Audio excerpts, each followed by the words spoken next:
Okay, so Kevin, you've read the draft. What's your sort of reading of it? If you have problems sleeping at night, I recommend the draft agreement. There's nothing in there. I mean, it's an empty, vacuous document that is no doubt very carefully crafted by some wordsmiths, but it's full of urge, and we acknowledge the problems, and we regret that we haven't managed to do something in the past. But there's nothing in there that compels action, that drives towards action. And the small pointers that there might be, very weak pointers that are in there, are completely out of sync with the scale of the challenge that we're committed to. When I spoke to you last week, we touched on John Kerry's comments that he's seen so much ambition at this COP, and he was predicting that it's going to be, rock and roll. Is that just been a bit of a joke, really? Well, in my view, yes. I mean, obviously the Americans use English in a different way to us. If ambition in the US means rhetoric over here, then that's what we've seen. We've seen just a huge amount of rhetoric. As I said before, it's deeply choreographed in many respects, the blue zone particularly. So, I mean, we have not seen the ambition that is anything like the challenge. And I think it's worth just reiterating, the challenge is not what we faced when we had the Paris Agreement in 2015. We're 6 years on. That's 250 billion tonnes of carbon dioxide that we put in the atmosphere that will be changing the climate for hundreds, if not thousands of years. So the challenge at the end of 2021 in Glasgow is not the same challenge as it was in the end of 2015. It's a much more difficult situation because we have again chosen an additional 6 years of failure, 6 years of listening to the Kerrys of this world, the Obamas of this world, to the leaders who demonstrated their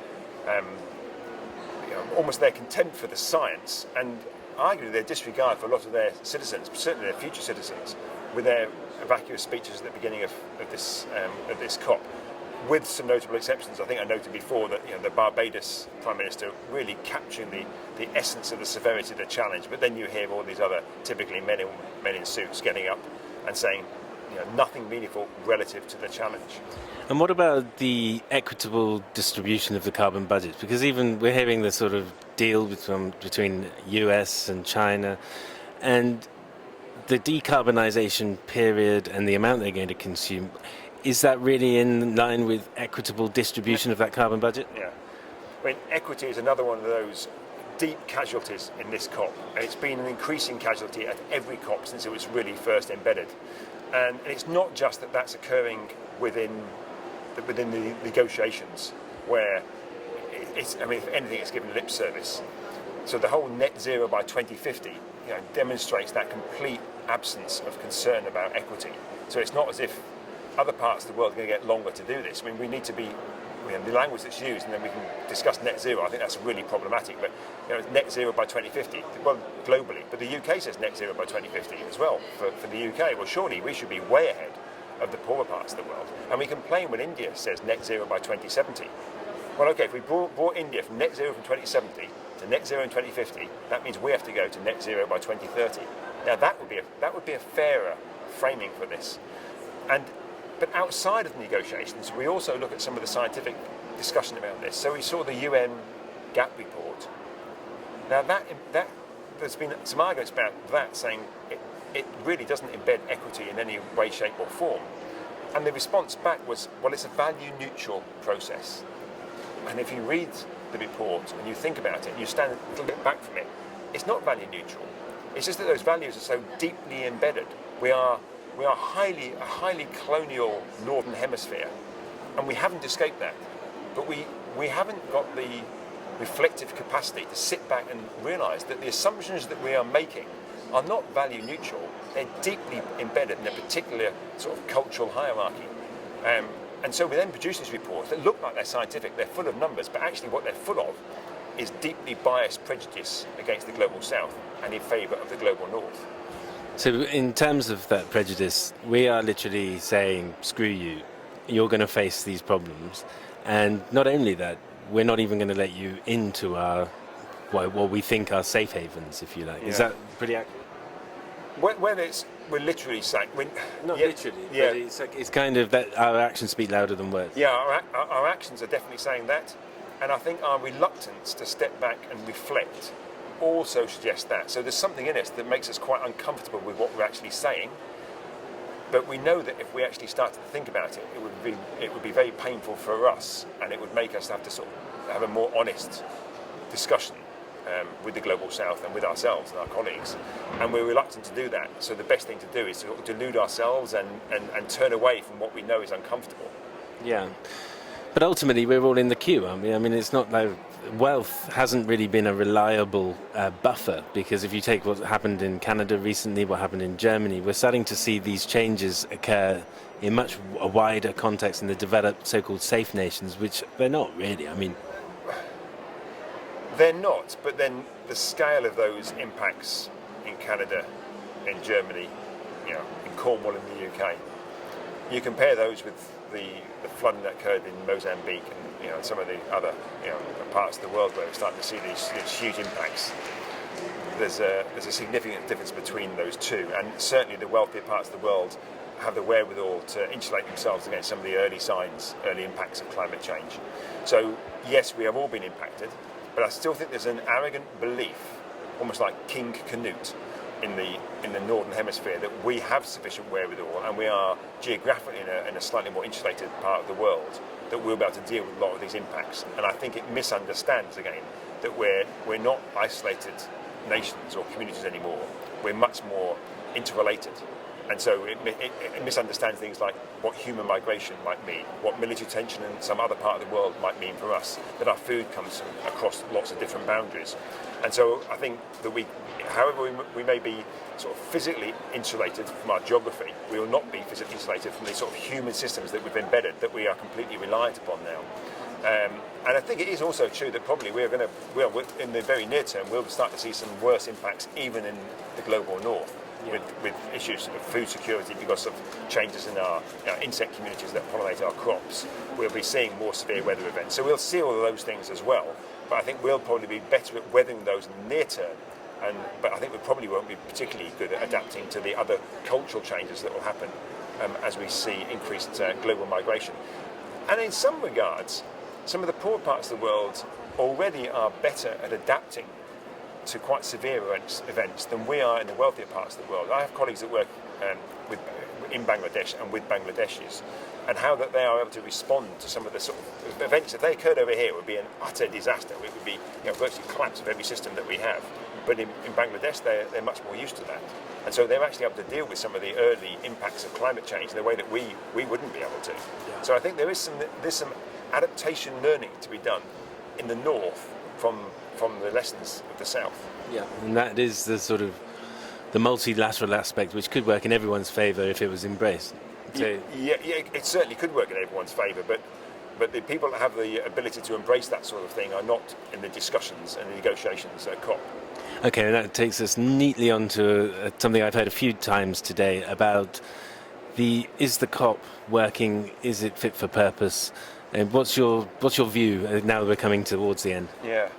Well, I don't think there's not a COP, and I'm not sure quite how many of them are, but there are quite a few COPs here in Glasgow at the same time.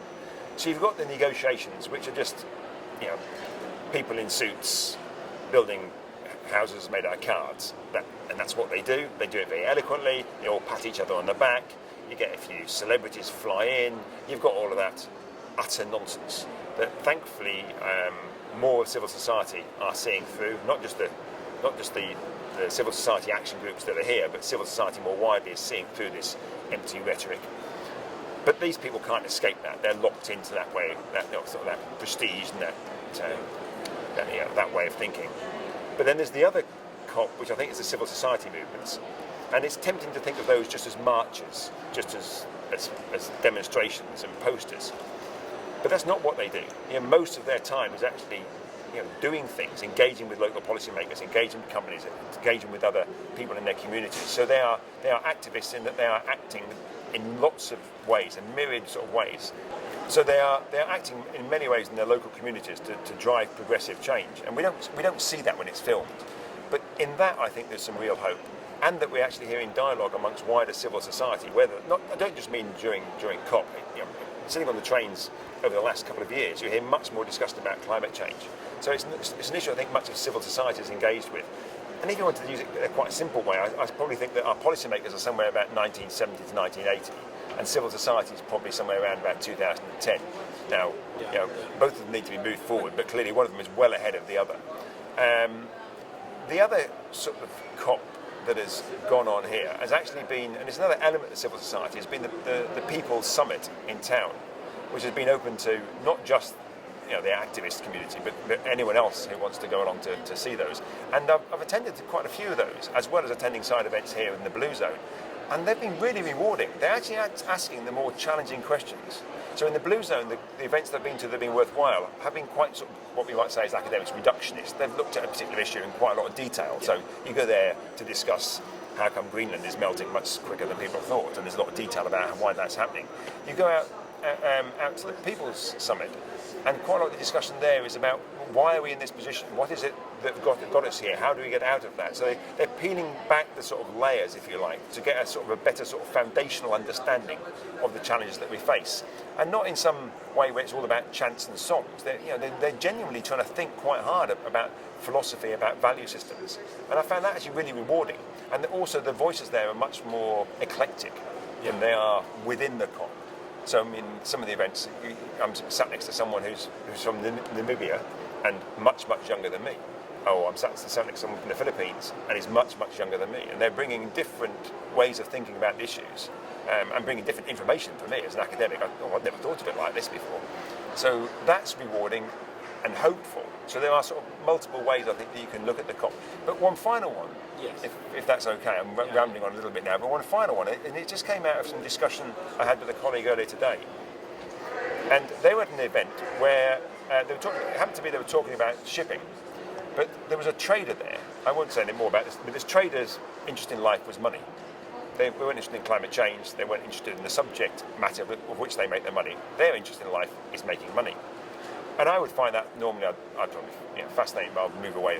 That's not a sort of way I view the world, and it's a particularly helpful way of viewing the world.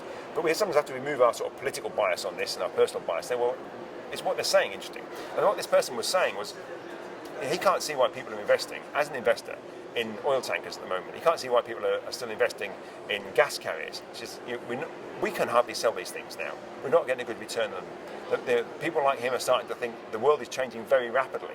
And so he's looking for where else he can make the money. Why are people spending their money trying to develop more oil and gas fields? You're not getting the same return there as you're getting on the renewables. So, and he doesn't really care whether it's oil or gas or renewables or ships or anything else. He's just interested in how do I maximise my return. But actually people like him are actually starting to say, well, I can get a much better return, a much higher certainty of return elsewhere in things that are, from my point of view, much more sort of in line with our climate agenda, is really hopeful. So hope there coming out from an approach and a way of looking at the world that I would find really quite repugnant most of the time. So it's a different part of the system change. It's a very different part of the system change, and it's one that I think we have to be very cautious about dismissing. And I'm looking at myself when I'm saying that. I probably typically dismiss that way of thinking.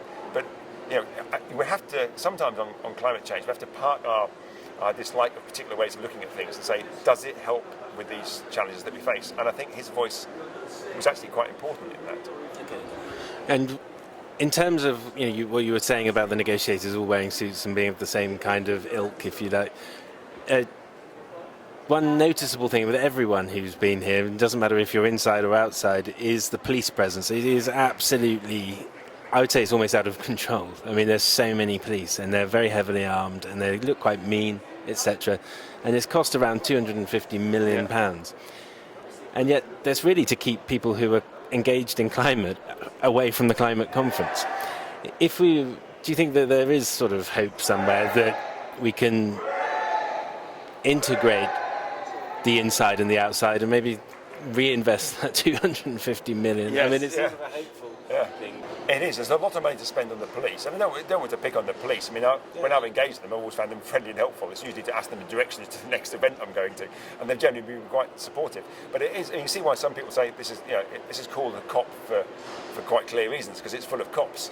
And that, I saw that in Twitter, and they showed a picture of a demonstration where I could see almost no demonstrators. All I could see were the yellow jackets of all the police that were there. It is worrying that we feel we've got to separate civil society.